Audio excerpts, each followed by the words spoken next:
What is it that makes a property under these market conditions sell at or before auction that is lacking in all the others? Well, I would have to say it just comes simply down to price. I think this is a value-driven market at the present time, and we know, like our experience is at the present time, even if we get the guide price off by 5%, might only be 5%, and that can be very much the differential between the right people coming through the door or the wrong people coming through the door. And again, even though it is a cooler market, we're still finding in the first week or two, are we on track or are we off track? And that's still happening quite quickly. The same as it was happening in a hot market. But the differential now is if you're off, then you could be well off. And that's the thing. Whereas you could kind of mask it in a hot market. If you're off, you're like, oh, it didn't matter because it was going up anyway.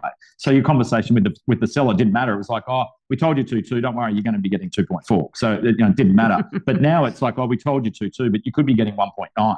So the differential is that it's taking a longer period of time for the vendor to reason with the feedback that they're hearing from the market, because they may have been told by an agent or us, 6 months ago, oh, look, we think we can get 2.2. They hang on to that number. And then when we come into market, it actually turns out it might be 1.9. So I think the differential is it's just taking some vendors a longer time to kind of digest and dissect all the information that's being provided to them. And some of them we know, and you would know as well, some people they just don't want to listen to reason or feedback. And they're just like, I've got a number in mind and I want that number.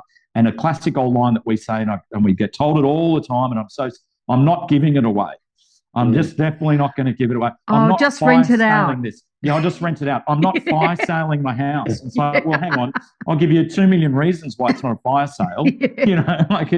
It's just that the market. And unfortunately for some sellers, the reality is, and I know it sounds a cliche, but it's an old quote, but the market is absolutely worth what somebody's prepared to pay for it. Now, if you've done all of the controllables correctly, i.e. you've got the right marketing campaign, you've had a broad audience come through, the house is presented perfectly.